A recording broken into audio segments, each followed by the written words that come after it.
Hello Burleson students, this is my second video in a series that I'm recording for you guys, and I'm planning to go through some fundamental issues about playing flute and how to practice. Every video is going to be about one specific skill or a practice topic that we always cover in our lessons. Okay, this one is about scales, but this is the full range edition. In the previous video, which was my first video for you guys, I talked about how to practice the scales, how can we make sure that we are learning scales as efficient as possible, and just a couple of hints about each scale, reminding you to use or not use your B flat thumb and that kind of a thing. Okay, in this one, I will be moving just a little bit faster and I will be spending more time practicing alongside with you guys.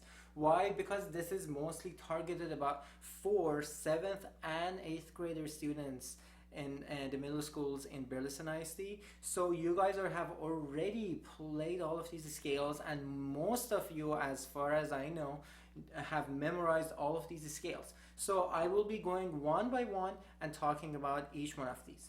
Okay, in case you still haven't mastered all of these scales, I want you to have your Essential Elements book or any sort of fingering chart that you might have handy, so you can double check and make sure that you know the fingerings for those high notes that we are going to be covering in this video. Okay, so just a reminder, you are going to need your scale sheet, and that's going to be full range scale sheet. It doesn't matter if it looks like this or not. If you have a scale sheet full range, make sure that you put that in front of you, and if you don't have it, or the one that you have does not include the ones that I am going through, make sure that you email me or your band director asking for the full range scales. Okay, it's going to be easy to email me. I'm going to repeat my email one more time here: MEHRDAD.GHOLAMI.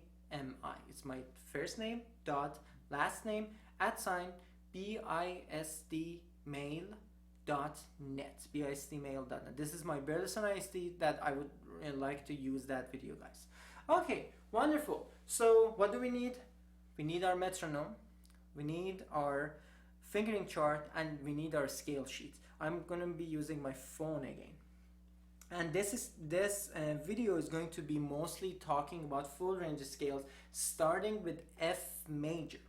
Okay, talking about the order that we learn these scales, I already said in the previous video that the order is going to be different with full range, because for example, B flat, which might be not that hard with one octave scales, is going to be pretty hard in full range. So we are going to start with F major as our main and first scale. I'm really sorry that you might be hearing some car noises in the background, because I'm recording this out of my studio and my window opens to the street behind me. Okay, wonderful. Put the scale sheet in front of you and let's go through F major. Alright, I will be trying to remind you of the techniques that I talked in the previous video, and with each of these scales, do some of those techniques that we do learning scales. Okay, with F major, I want you to go ahead and look through the line and remind yourself what you see. So we have one flat, and that's B flat. So that means we are going to use our B flat thumb with this one. Okay. I'm going to play F major for you right now, and I'm going to set the metronome on 75.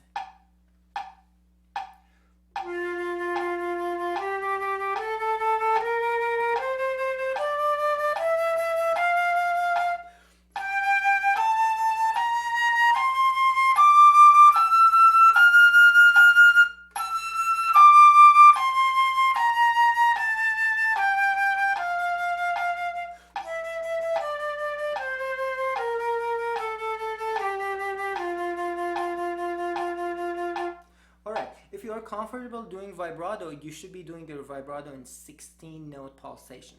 So with each click of the metronome, you will be doing 4 counts of vibrato.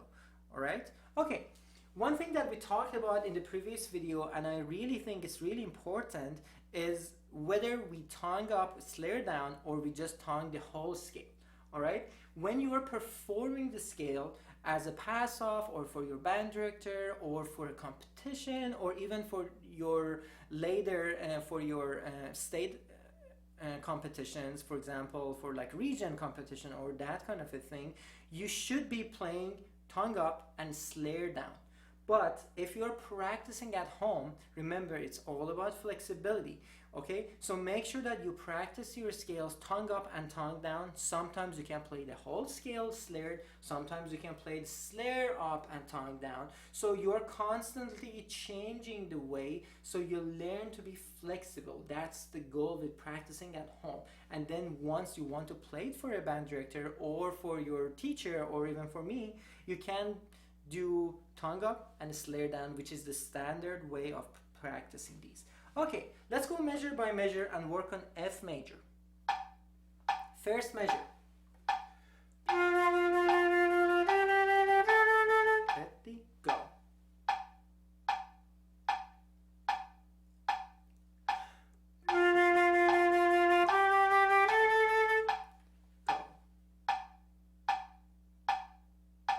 Okay, next measure is going to be B flat, C, D, E natural. A lot of students usually forget about that E natural and just put down their pinky. Make sure that you don't make that mistake. Second measure, ready?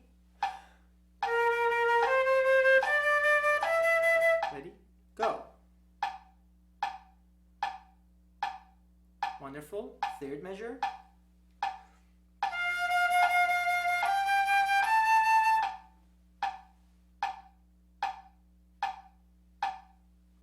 And you are welcome to pause the video and repeat just like the previous video. Next measure.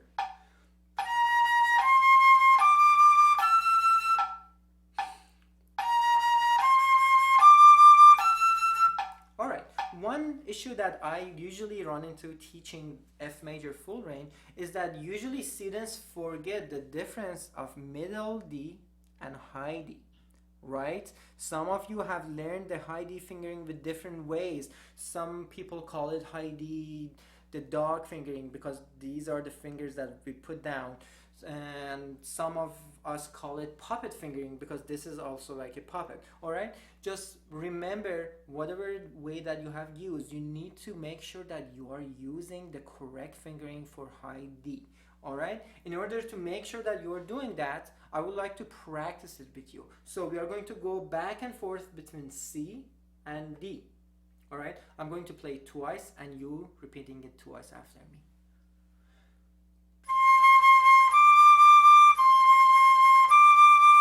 Ready? Go.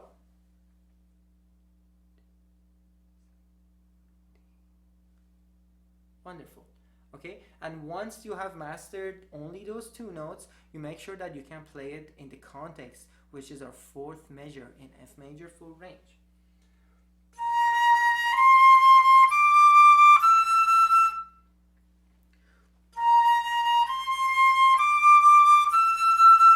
Sometimes we can come backwards.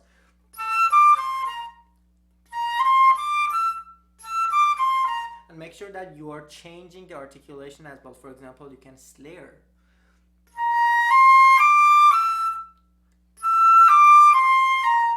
Wonderful. Okay, next measure is going to be high F. And go ahead and check the fingering chart if you don't remember. Going to high E natural and to D. Back to that high D with two ledger lines. Okay, an issue that I usually run into teaching this scale, or a lot of scales that have E natural in them, is that usually the students, you guys, do not blow enough air for the E natural. Why? Because high D is pretty easy and high F is pretty easy, but E, which is in between these two notes, needs a lot of more air. Alright, so make sure that if you play this scale and it sounds like,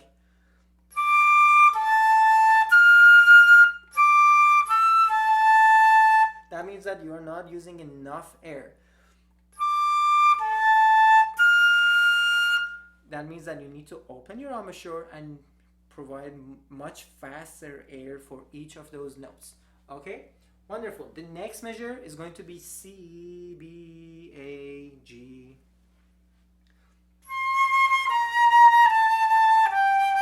Sorry, I sung that wrong.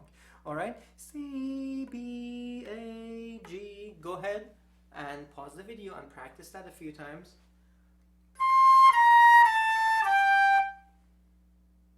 Wonderful. And the next measure,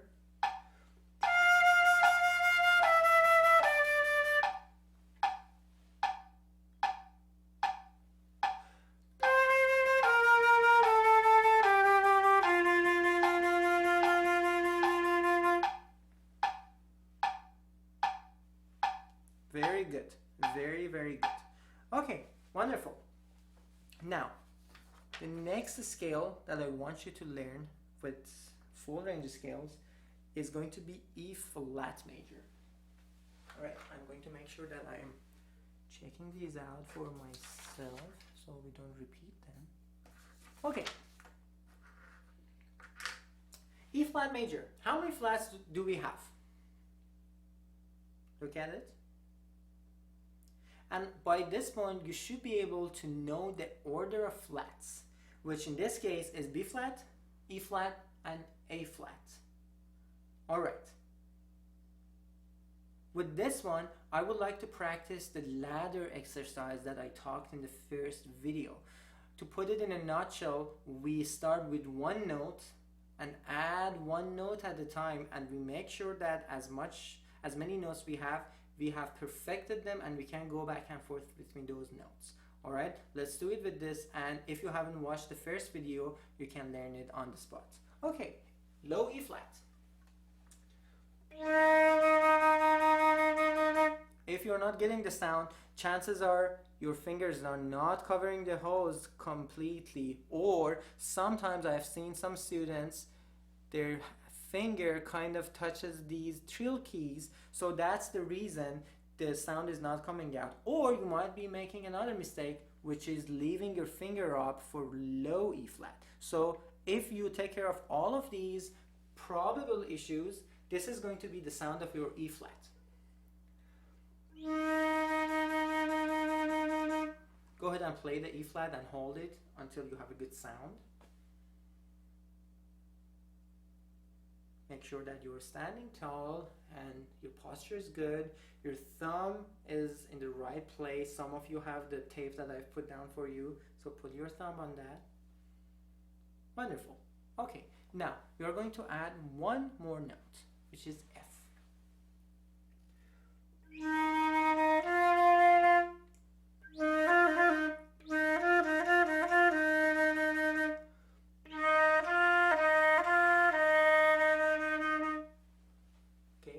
After you feel comfortable with E flat to F, we add one more note, which is E flat, F, and then going to a G. And at this time, you are welcome to start the metronome.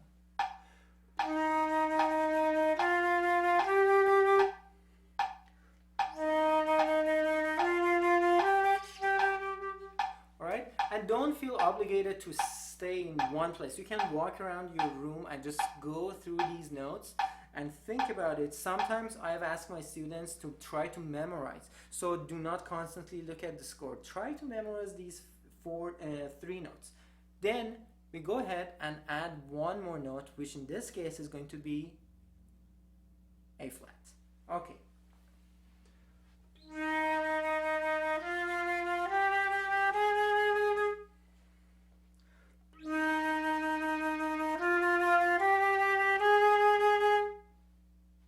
Then we add another one, which is B flat.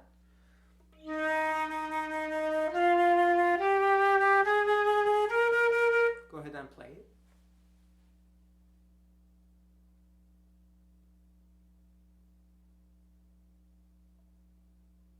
Great.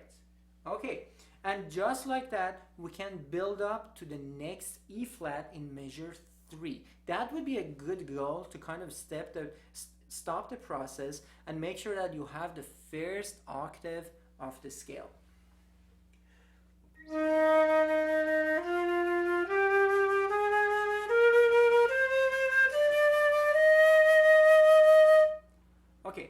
once you stop there, you don't have to go all the way to the beginning. That would be too much time wasted, right? You can start from F in third measure after the E flat, which is a half note, okay? So we are going to reset the process and build from F to high E flat, all right? First you make sure that you get a beautiful F, and then F and G.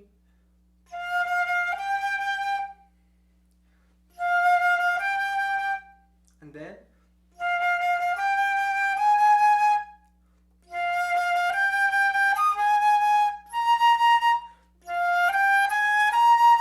adding another note which was B flat, then I add another one which is C.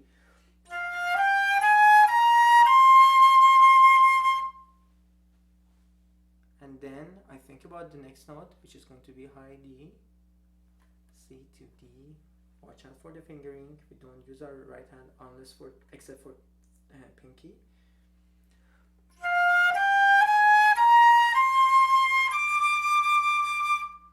And then you go ahead and add that high E flat. Just as a reminder, the fingering for that is every single finger, right?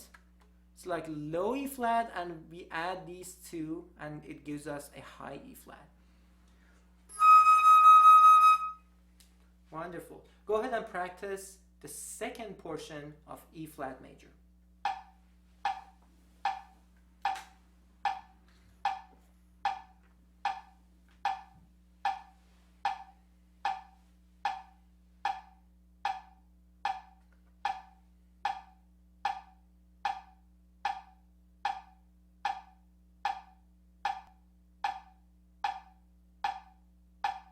Okay, if you need more time, you're welcome to stop the video.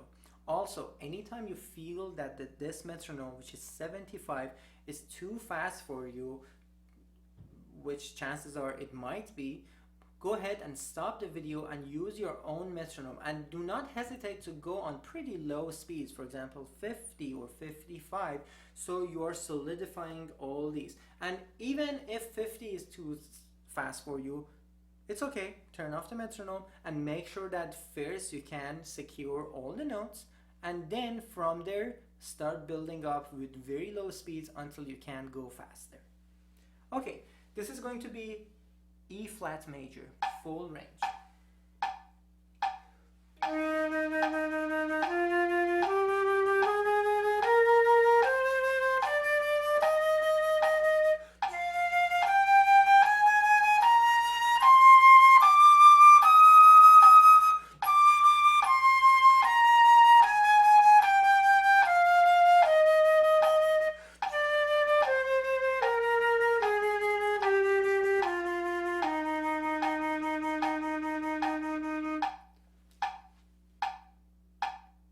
Wonderful. Go ahead and play through it one time. We can pause the video.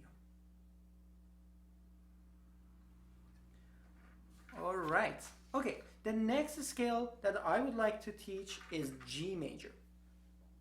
You might also have an order which is completely fine. Go ahead and use that order. But with this video, I'm trying to eventually build up to the higher notes.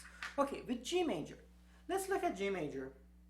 We see one sharp, which based on the order of sharps, that's going to be F sharp, right? Okay. Other than F sharp, we do not have any accidentals, which means we are not going to be using our B flat thumb with this scale. Okay, that's mainly the biggest issue that I usually run into with my students, that everybody forgets to not put the thumb on B flat. For example, with G major, we are just using the single thumb, right? Okay, wonderful. Go ahead and practice G major measure by measure. The first measure is G, A, E. Ready? Go. One more time. One more time. Great. Okay, and the reason I would like you to practice even something easy like the first measure many times is that once you have it, once you have secured it, you don't have to practice it constantly. You can just jump ahead and practice the measures that I call them trouble measures or problem measures. Why? Because that way we learn the scale more evenly. Okay, and also we are fixing things, which is always a good idea. Okay, second measure, C, D natural, E natural, and then we go to an F sharp.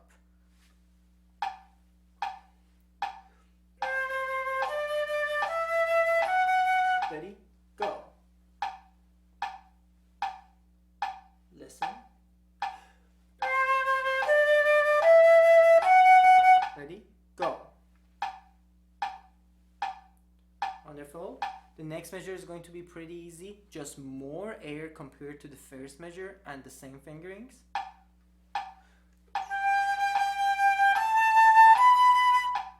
Go. Listen.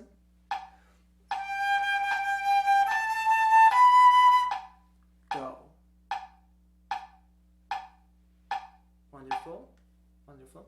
And then you're going to go C, D, E natural, which from F major, if you remember, we need a lot of air for this one, and then going to F sharp. A lot of you might have a little bit of an issue with going from E natural to F sharp. Go ahead and practice that by itself until you can get this sound.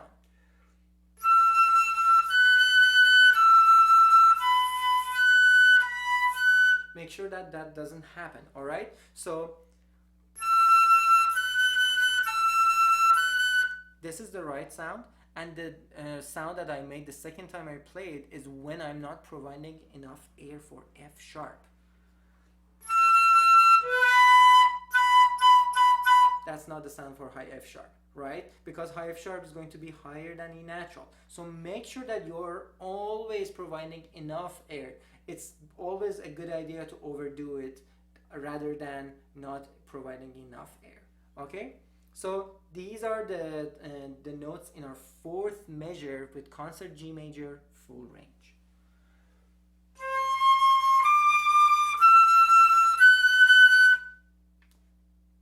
Go ahead and play it.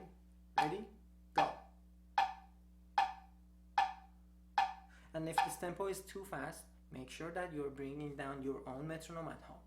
Okay, the next measure is going to be high G, which is like low G, but we are raising our thumb, F sharp, and E natural.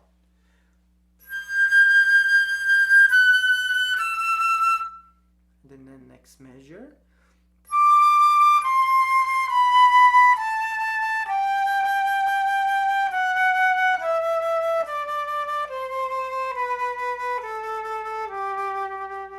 Since I want to get to all the scales, I'm not going to be spending this much time with all of them, all right? But make sure that you're using the same techniques with all the scales. These techniques are very simple. They are very, very simple, and they don't need that much explanation, but doing them is not easy. You need to be patient. You need to make sure that you are not repeating your mistakes constantly, and you need to make sure that you are holding yourself accountable and checking the note names and fingerings or any other issues that you might have. All right? Okay. The next scale that we can work on here is going to be B flat major. This one is going to be a tough one because we have more high notes. This is how B flat major sounds.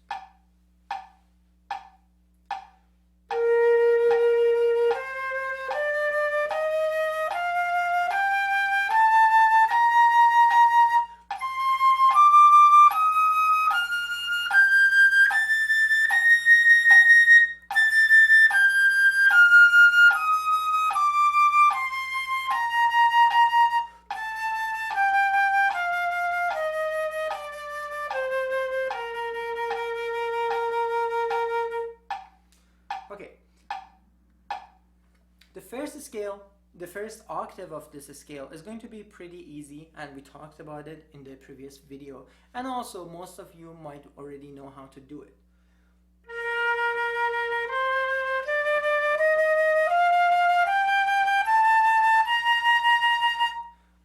problem starts after the first octave of the B flat major.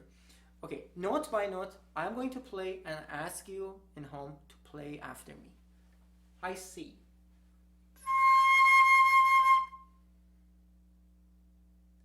Go to a high D and get the sound.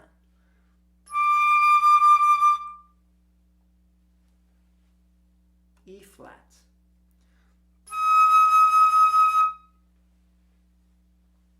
Go to a high F and get the sound.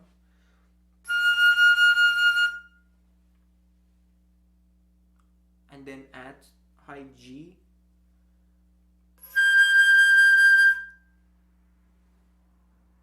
If you can't play it, it's a good idea to pause the video and double check the fingering. And then high A natural, which is going to be our thumb, second finger on our left hand, and first finger on our right hand plus pinky.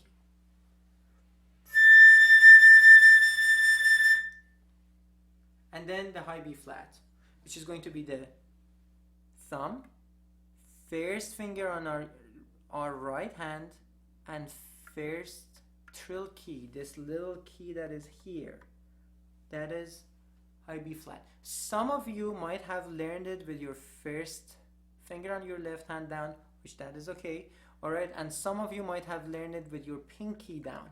Okay, at this point they might not make that many issues for us, but it's better to learn the fingerings with the best and the most standard fingering. Alright, depending on the flute, you can see which one sounds better on your instrument.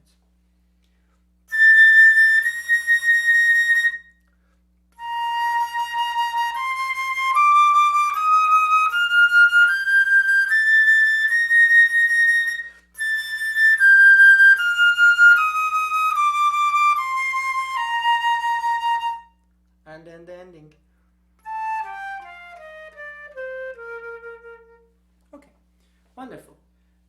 The next scale is going to be D flat major. And make sure that if you haven't mastered the scales before D flat, go ahead and rewind the video, watch it again, practice along, and make sure that yours sounds just like me. And then after that, you can go ahead and play D flat major. Okay. D flat major. The hard thing about this scale is getting a good, beautiful low D flat. Other than that, most of the notes that you're going to play, you already have played before.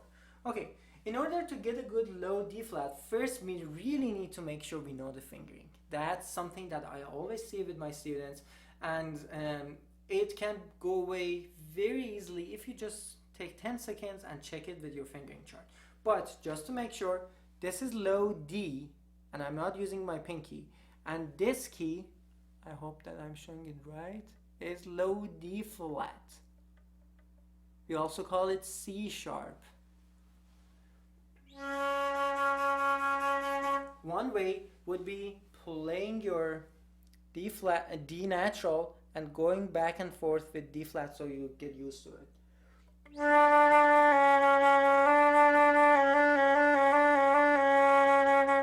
Alright, wonderful. Low D flat, the next note is going to be E flat. So in order to change from D flat to E flat, you only need to move your pinky. I'm going to try to demonstrate here.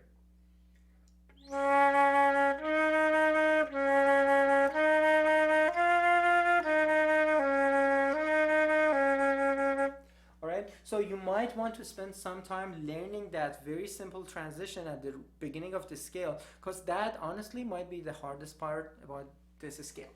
Okay, after you have mastered that, you can use the techniques that we already have talked about to master D flat major full range.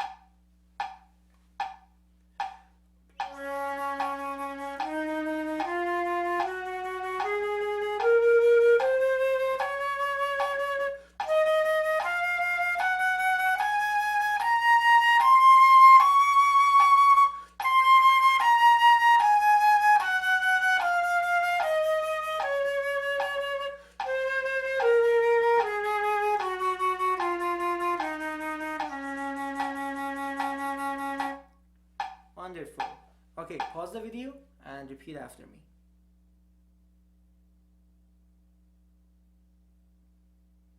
Great.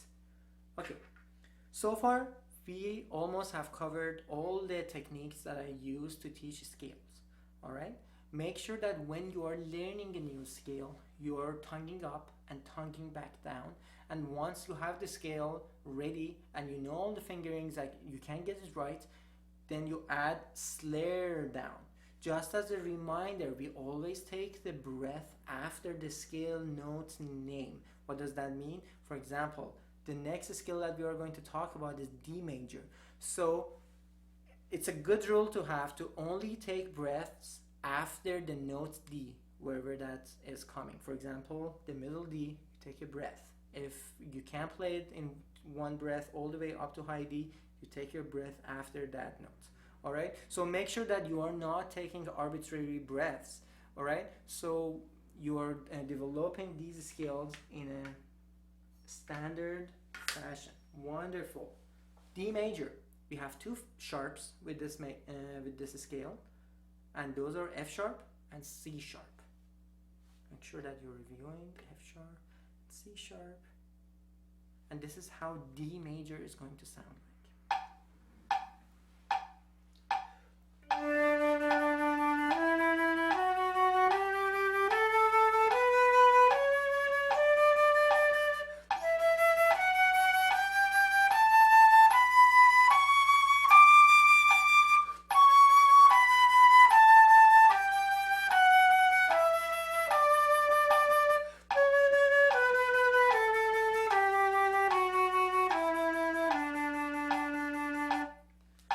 Okay, the next scale is going to be the hardest one, which is C major. It's a good time to tackle C major full range. If you look at C major, you'll notice that you have 3 octaves to play. Basically, this scale covers the whole range of our flute, from the lowest note, which is a C, to the highest note, which is again a C.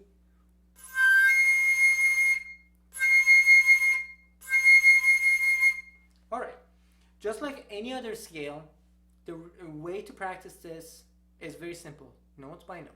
Alright, but you can cut it to smaller sections so you don't get overwhelmed and you don't over practice the sections that you already know. This is the first section with C major full range.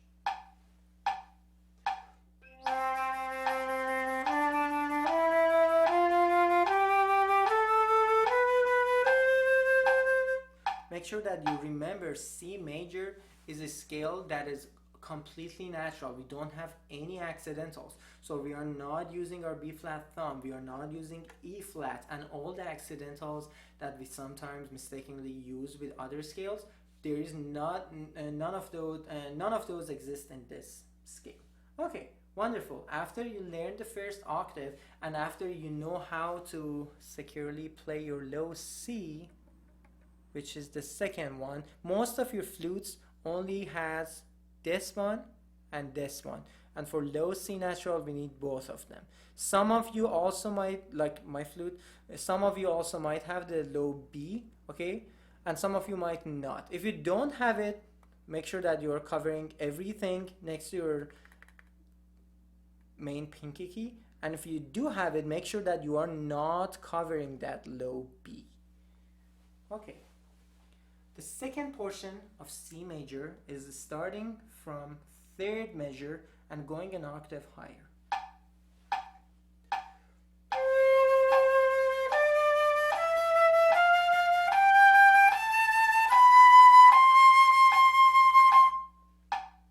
Go ahead, pause the video and make sure that you can get this portion right.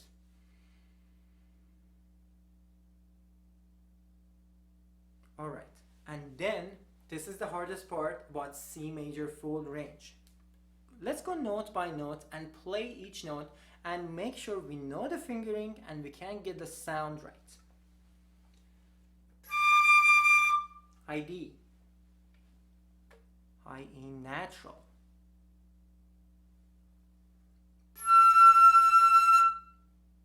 and the next one is high F, high G,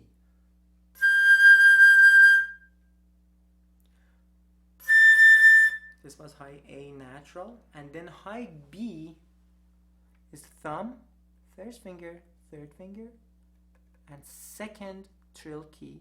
And make sure that you are double checking with your fingering chart. And then for the highest note, which is high C, this is the fingering. It's like low F minus thumb, and we are adding this pinky key. All right. If your flute is only having the low C, we are not using our pinky. And if you do have the low B, just like mine, you might have a little key up here that is called the gizmo key. All right. For high C, using that little key on top, which only brings this guy down, make sure that your high C is sounding much cleaner.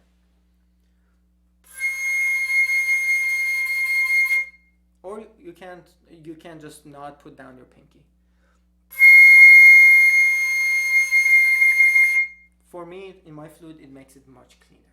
Okay, wonderful. Make sure that you know all the notes, and then you go ahead and put them together so you can play the scale like this.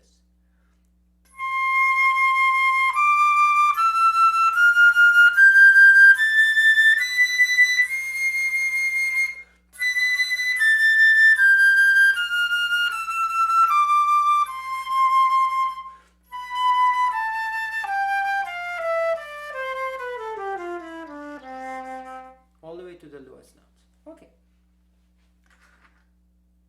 Look at the scales in the first page.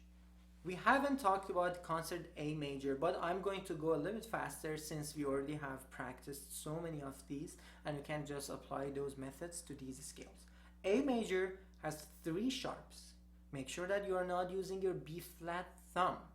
Make sure that you are providing enough air for those high F sharps. Also, if you use your B flat thumb, the high F sharp is not gonna come out, all right? So you need to be careful about all of those. And this is how the scale sounds.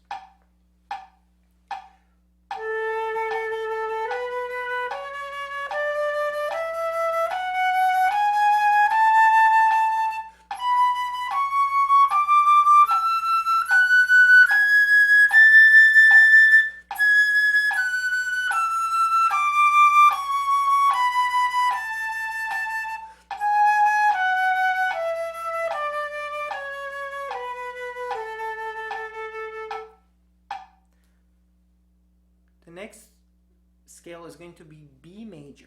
B major has 5 sharps, all right?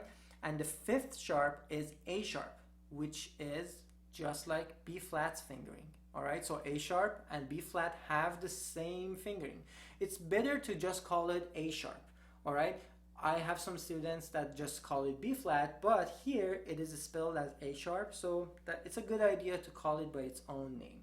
All right, with B major, you need to make sure that you are also not using your B flat thumb, because we have so many moments that we need to go from an A sharp to a B natural, all right? So that kind of doesn't let us do that. And if you get used to sliding your thumb, it's not a good idea. Later, once you want to go much faster, it's not going to happen. Okay, concert B major.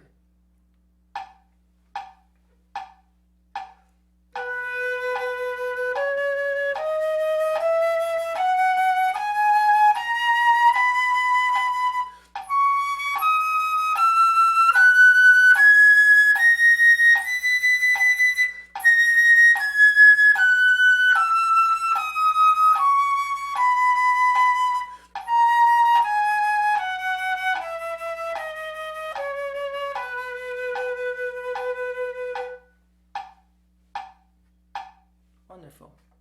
Now, the next scale, the second page, is concert E major. Make sure that you're not mixing this up with E flat major, all right? These are different scales. E flat major is a flat scale, as it says its own name, and E major has 4 sharps, F sharp, C sharp, G sharp, and D sharp, which shares the fingering with E flat. So D sharp and E flat have the same fingering.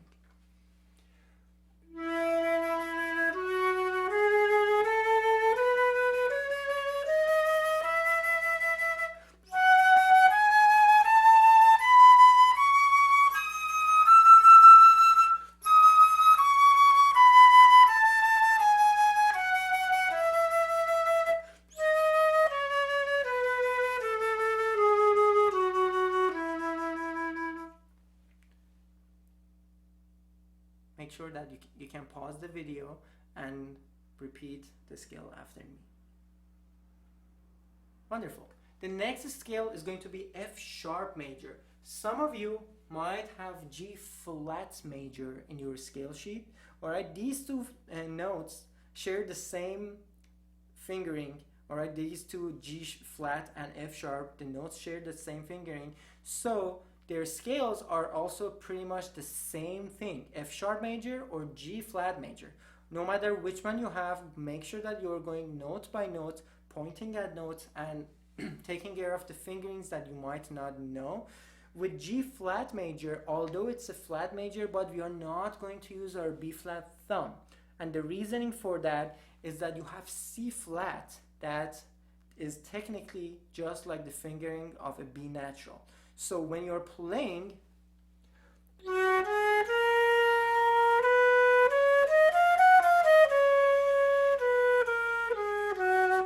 you are going to need to play a lot of C flats or B naturals, so you cannot slide your thumb. So for G flat major or F sharp major, we are not using our B flat thumb.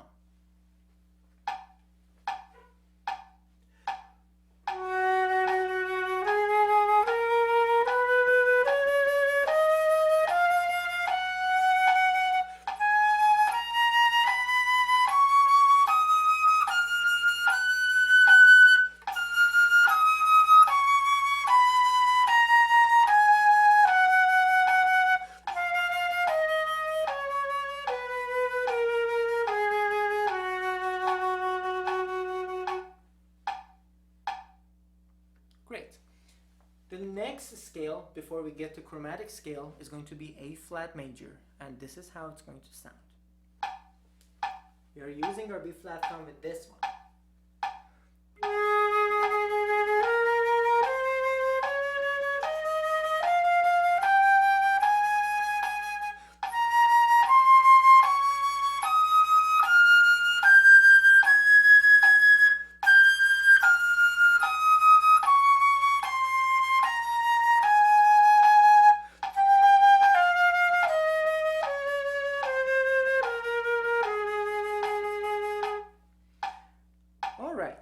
Last but not least, this might be the hardest next to C major, is chromatic scale.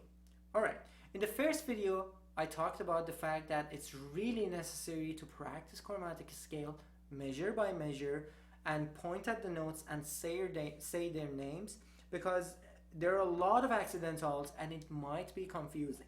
One thing that I need to remind you is that accidentals always come before the note. Alright, so if you have a flat sign right side of the note, that doesn't apply to our note, it applies to the note afterwards. Alright, so I'm going to say it again, this is really important with this because usually it's confusing. The accidental signs come on the left side of the note, so they always apply to the note on their right. Great. Okay, you can rewind and listen to that again because that's really important. The first measure is C, C sharp, D, and D sharp. I'm going to try to get a close up with this so you can see that all the notes in this measure are played by your pinky. Hopefully this works.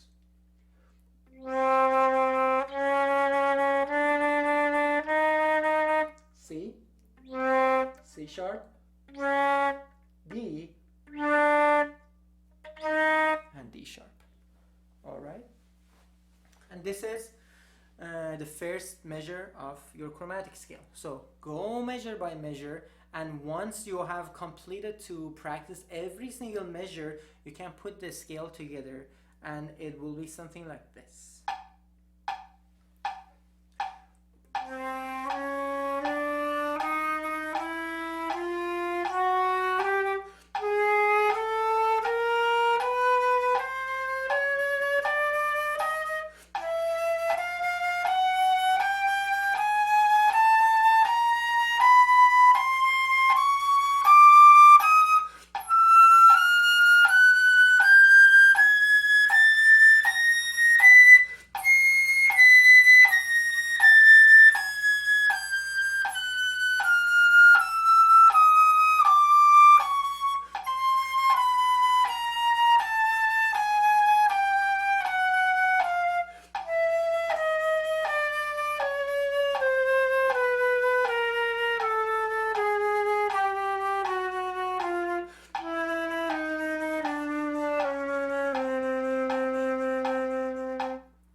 Wonderful. I'm planning to make you a chromatic scale video later on, but remember that you are going to need chromatic scale later in the pieces that you are playing a lot of the time. So make sure that you are perfecting your chromatic scale and you are practicing it every single day. Alright, this is it with the second video. Hope you have a good day.